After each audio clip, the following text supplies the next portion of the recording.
What's going on, everybody? We're back in Huntsville again today, looking for Nazi graves.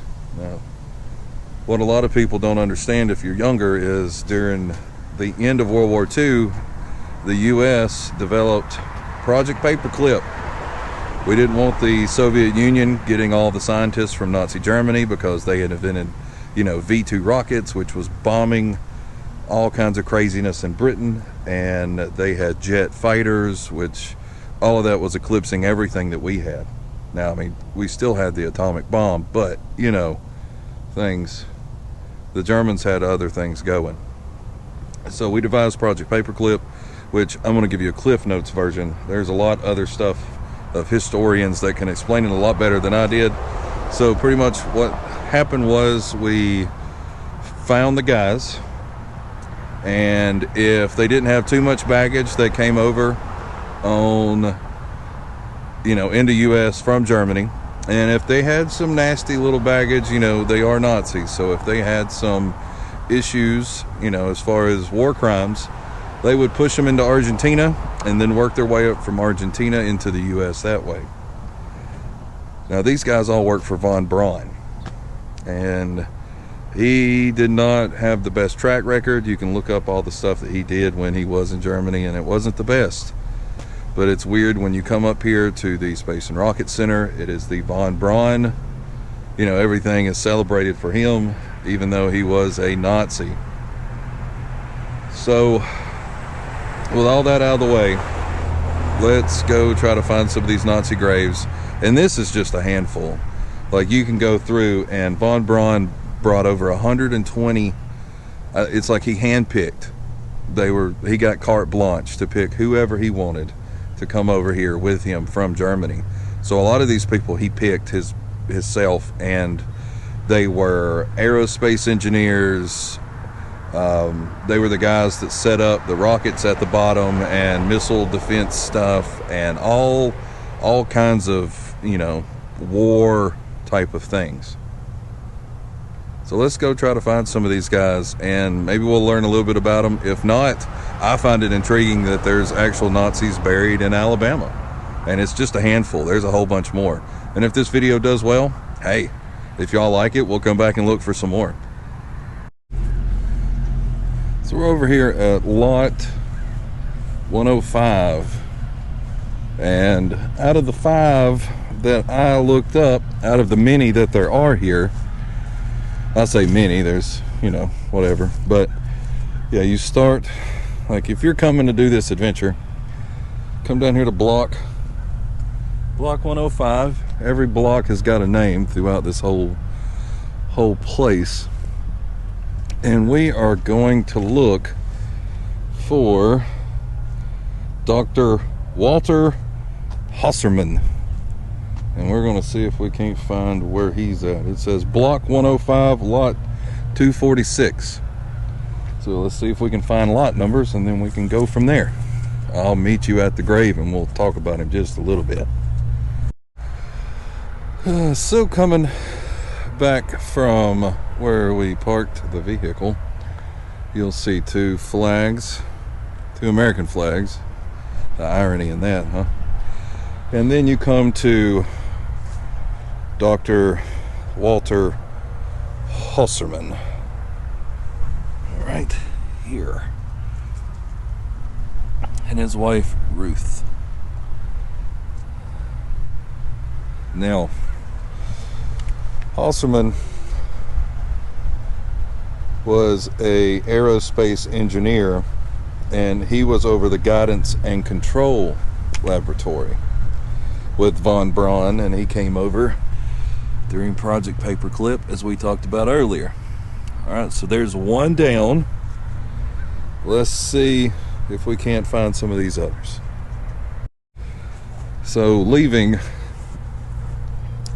Hosserman, we're going to go see Hans Hiota, as he probably said it.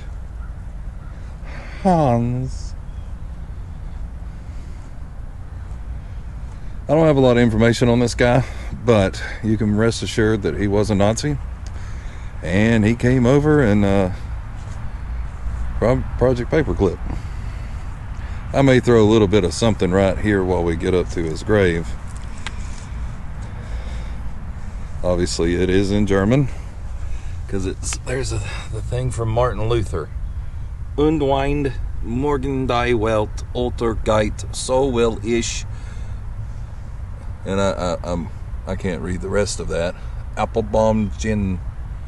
Yeah, not too good on my German. But Hans died in 1970, and his wife was also named Ruth, and she passed away in 2005. See? All right, 2 Nazis down. Let's go see who else we can find. I think there's one more in this lot, and we got to go see where they're at. So from the 2 Nazis over there, we walk a little bit this way. This guy helped Germany bomb London during World War II. Boy, he was a peach, wasn't he? He was a major part of the project to land Americans on the moon. He drafted into the Germany army in '39, a Nazi party member. So yeah, this dude's a real winner here. He was present at the initial test of the V-2 rocket in '42, the first launch of a man-made object which achieved escape velocity and reached outer space.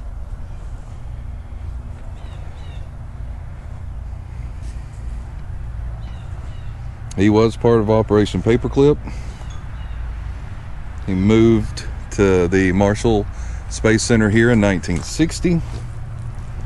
He helped develop the propulsion system for the Saturn V rocket, which carried the first men to the moon in '69. So say what you will, really sketchy, crappy past, but he's the guy that made it go boom to get us to the moon, man.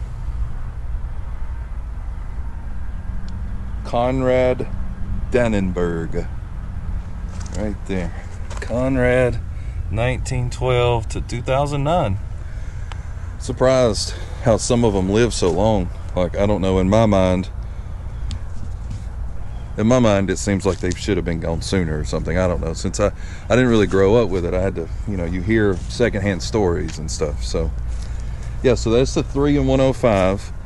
There's 1 in 30 and there's 1 in MI, and I don't know where either one of those are, but we're gonna go find them. So let's go keep looking for Nazis. So as I was walking out of here, we're going back by, some of the ones we visited, like Hewter's over there, and the first guy is right around here somewhere. I probably done walked past it, but I saw this Dom and I was like, well, that's a very interesting name. And of course, you guessed it, Nazi. He was the last original German rocket scientist when he retired in 2006. So he worked. Wernher Dom, right here. Wernher, 2008. So he retired in 2006 and then passed away in 2008. So he must have, that's tough sledding there.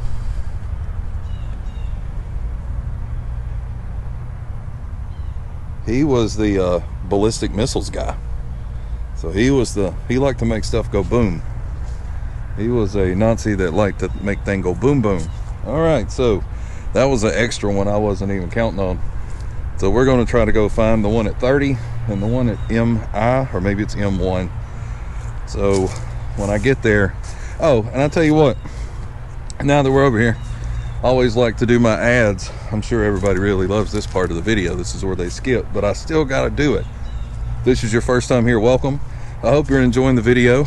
This is definitely a little different than what we normally do, hunting Nazis in a cemetery. But if it is your first time, welcome. I hope you enjoy the content. If you're a subscriber, thank you. If it wasn't for you, we wouldn't be able to go do, I wouldn't be able to go take you along with me to go do all this stuff. So you guys are the reason that all this gets to happen, and I'm glad you enjoy the content. always feel free to leave names and places of cool stuff to go do, because they go on the list. If I don't make it now, there's always next year and the year after that and so forth, right? There's so many cool things to do, but there's only one, you know, you can only do so much, right? So we gotta figure out how to get so many done within a time frame and all that good stuff. And also we have a members part of the channel now that I release content early. Sorry, sidetrack, squirrel stuff, right? I might have a little ADHD, but anyway, so the members channel, right? You've got that where I'm going to start releasing the trip on how to get there. So I'll just have the GoPro going in the car and, you know, just BSing on the way to wherever we're going. Plus, if the members get the videos early, whether it be a day or two early, I don't really know. It just depends on how all that works out. And it really helps me to afford to do some of this stuff, because a lot of this is a good ways away from my residence. So, you know, it really helps out the cause. Plus, just watching and, you know, supporting that way is awesome too, because, you know, that helps pay the bills too.